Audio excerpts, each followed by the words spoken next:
Hi guys, welcome to another video on this channel. So first of all, I want to apologise for not posting on this channel for like such a long time. I think it was around the end of August that I last uploaded, so yeah, that is really bad, I know. But I am back now. So basically another reason I took such a long break, I think, was because I kind of, not gonna lie, I did kind of come to a bit of a dead end in terms of knowing what topics within astrology to talk about in these series of videos.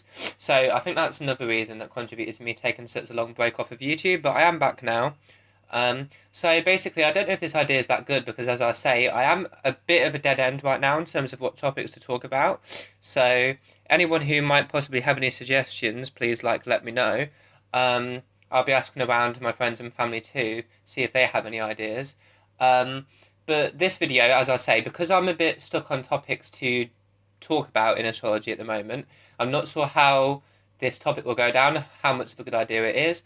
But basically, I'm going to look at each sign in terms of what planet they are exalting in astrology. And like I said before on this channel in previous videos, probably quite a lot of times actually, to be honest, each sort of planet has the possibility, let's say, of having direct relations, positive or negative, with each sign in the zodiac. So, for example, you have four different direct interactions that a sign and a planet can go through in astrology, basically. So, the first possibility is a dignification, and the dignification, like I have mentioned before, is basically that the planet rules the sign in question. So Mars, for example, is in dignity with the signs of Aries and the signs of Scorpio, because those two signs are the signs that are under the rulership of Mars as a planet.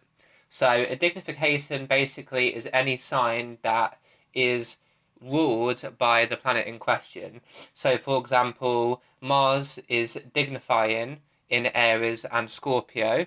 Venus, for example, rules Taurus and Libra. So, Venus would be dignified in Taurus and Libra, respectively, and it goes on and on like that for each planet. So, again, Mercury is dignified in Gemini and Virgo because they're the signs that it's ruled by. So, that's what that means. Opposite to a dignification, then, is basically the sign that is opposite to the sign that's dignified by that planet in a certain sense. So, using the example of Mars again, because Mars is the planet that rules Aries and Scorpio, that's both signs where Mars is dignified. Conversely, then, the opposite sign to Aries is Libra. Therefore, Libra has Mars directly detrimented. In other words, in a weakened position. So dignification, the sign is in one of the planet. Sorry, is in one of its home signs. So it's working at a strong capacity. It's in a very positive position because it rules that sign. It's one of the planet's home signs that it's transiting at the time. So then, the sign that is opposite to that is a debilitation. So the planet is in a weak, vulnerable sort of position, as it were. And yeah, as I say, I think pretty much every time that a planet is debilitated, it is in the sign directly opposite to the planet that it is ruling. So, for example, Aries dignifies Mars because Mars rules Aries. So the sign directly opposite to it on the zodiac wheel, Libra, correspondingly is debilitating Mars. So it's in a weakened position, and then the same with the Taurus Scorpio opposition as well. So, or the Scorpio Taurus opposition, I should say, rather. So again, Mars rules Scorpio, and its direct opposite sign of Taurus. Again, Mars is debilitated. In other words, in a weakened position, if that's an easy way to understand it. And then you also have one sign that will exalt each planet and one sign that will fall each planet. In other words, kill each planet. So, Cancer, for example, is where Mars is fallen. So, that is the weakest possible place for Mars to be in. So, when Mars is transiting Cancer, it's like the worst case scenario for supporting Mars's energy. Like Mars's energy on its own is very similar to the Aries energy, where it's masculine, fiery energy.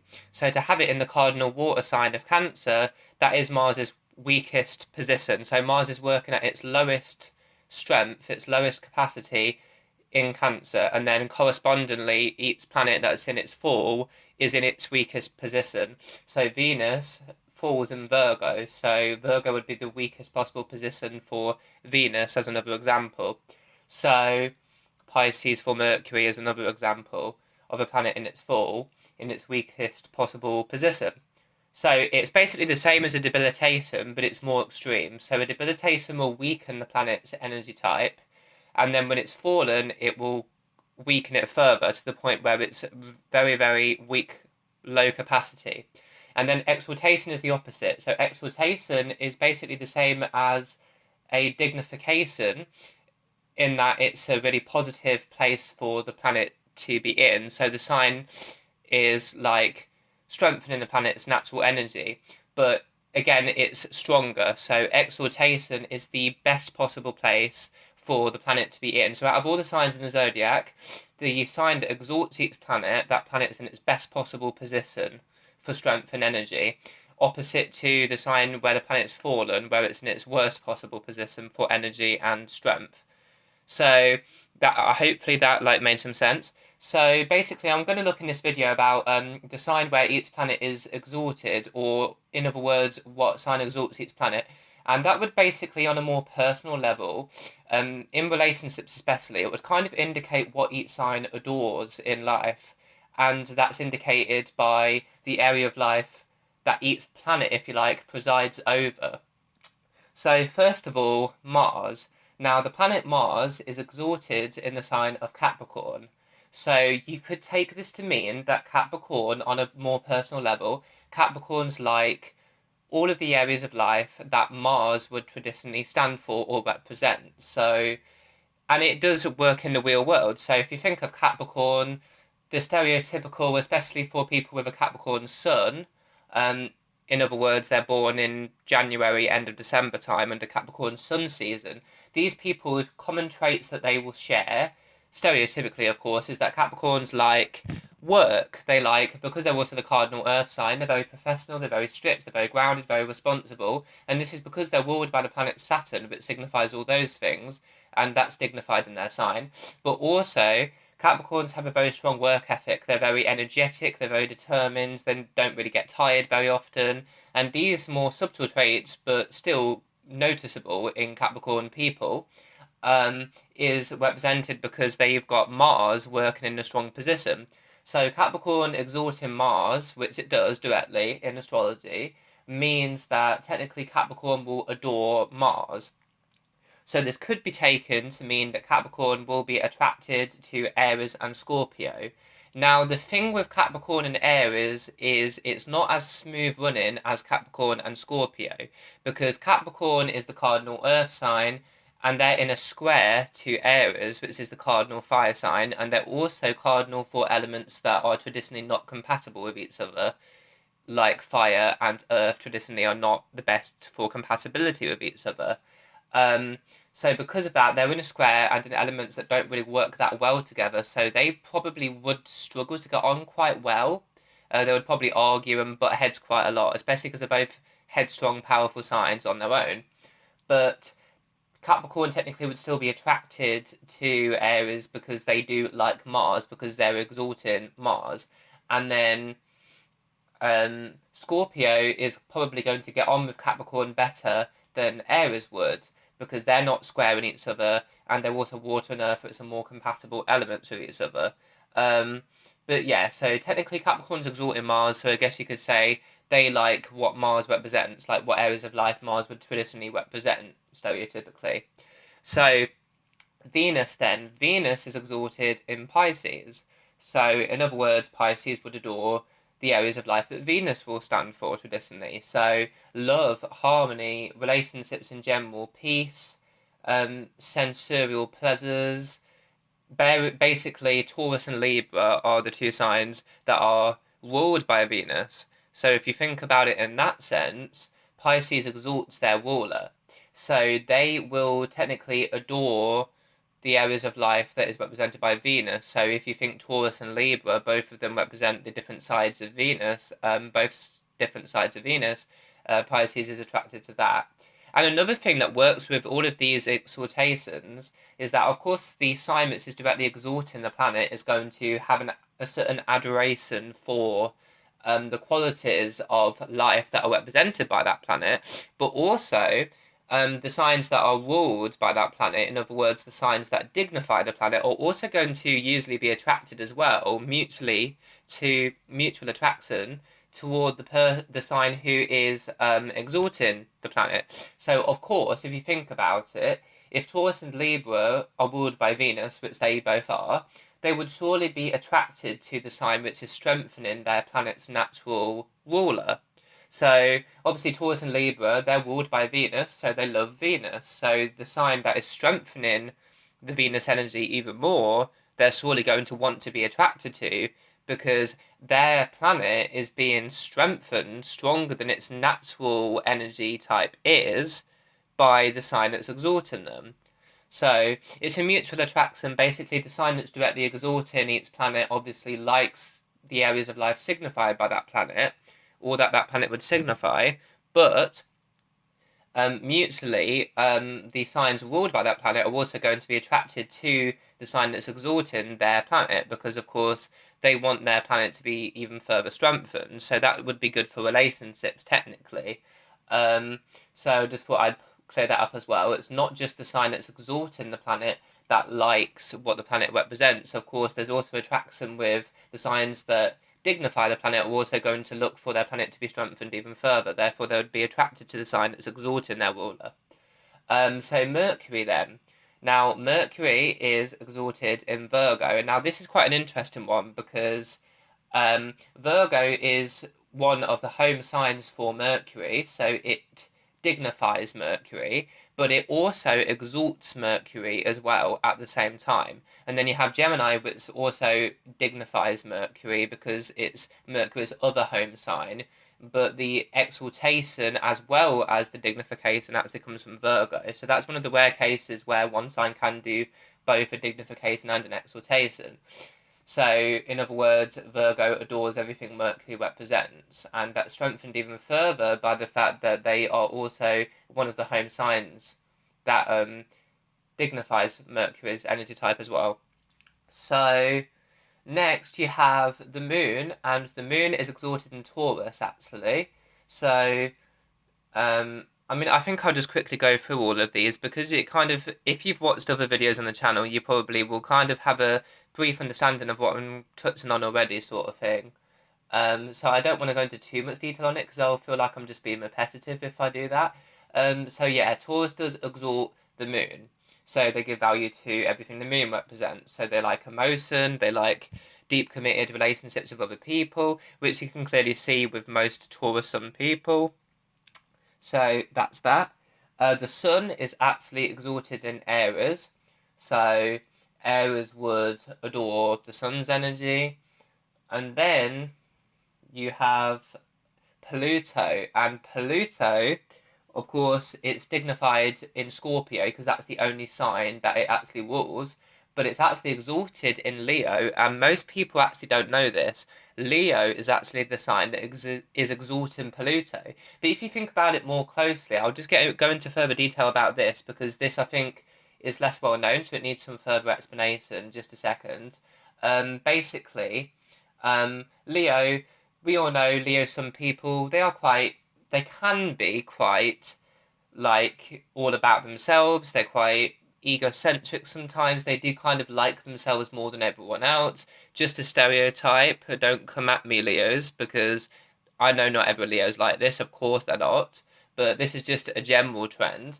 And if you look at that in more detail, you start to see someone who is quite egocentric.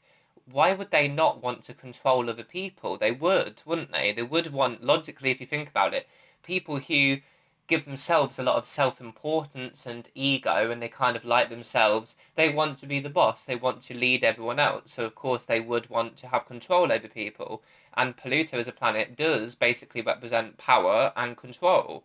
So when you look at it more closely, even though Leo and Scorpio seem like completely different signs, and they are because they're squaring each other and they're water and fire fixed respectively. Leo obviously being the fixed fire and Scorpio being the fixed water, they are completely different signs. But when you look at the fact that Leo does care the most about themselves, you kind of sort of start to see that ego and power and control, the desire to have power over others and control others, basically goes hand in hand with high ego and high self-esteem. So the more you look at it, the more you start to see, yeah, Leo actually would make sense to be the sign that is exalting Pluto. I mean, Aries is similar with their ego, but they don't exalt Pluto. But you sort of see what I mean. But that is one of the that's one of the interactions people don't know as well. But the more you look in, or they're the most surprised to hear about being actually true. But I think the more you look into it, the more you sort of think, actually, yeah, that would make sense that Leo would exalt Pluto.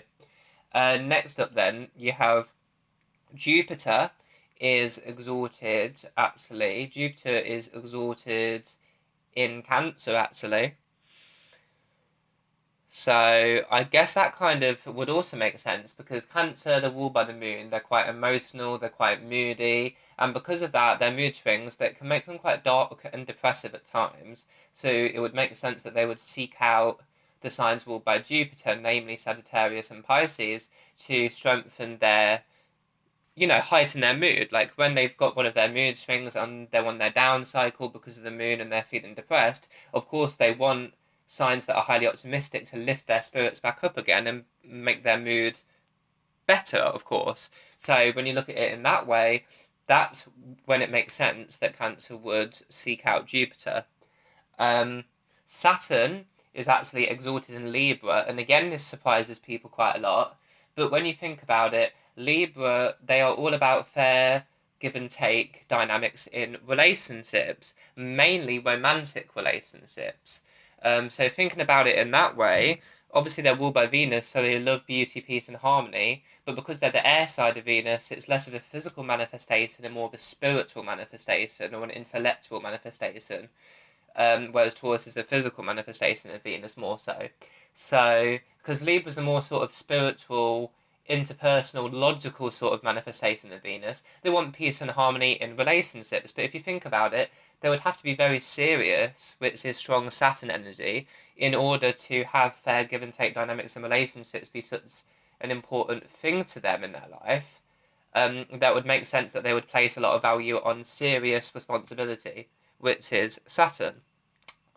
Then what's the other planet? So Uranus. Now Uranus is exalted in Scorpio actually, which is another strange one. So basically, Aquarius and Scorpio, of course, you've got fixed air Aquarius, fixed water Scorpio. Again, they're squaring signs with incompatible elements that don't really get on. They're very different signs, of course. You've got Aquarius on one hand with complete emotional detachment.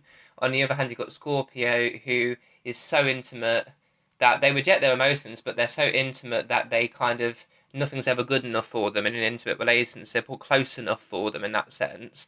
So of course they seem totally different, but Scorpio, because of their intensity and their sort of craving for high intimacy in a relationship that they're never quite satisfied, that side of them never quite gets satisfied with any relationship, it would make sense that they would exalt the planet of rebellion and the planet that likes to shock people and surprise people. It would make sense that Scorpio would strengthen that planet's energy because they are never satisfied with what they have in terms of intimacy in a relationship. They're always probing deeper. So it would make sense that they would want to use that power for shocking people and innovating and, breakthroughs in society. That would make sense when you think about it on a more deeper level. And then Neptune is actually exalted in Aquarius, namely. So Aquarius exalts the ruler of Pisces. One of Pisces' rulers, that is Neptune, which would make sense because obviously Aquarius, they want to innovate, they want to, because of Uranus, they want to lead society into a better place and they care about people, they care about society as a whole. And then Neptune is this unifying, breaking down all personal boundaries and compassion for every living creature in the world, so it would make sense that Aquarius would strengthen that planet because they care about making the world a better place. And then Pisces, as I said, is where Venus is exalted. So yeah, I think that's that for that video. I don't know how that topic was, or whether I even presented it in an interesting way.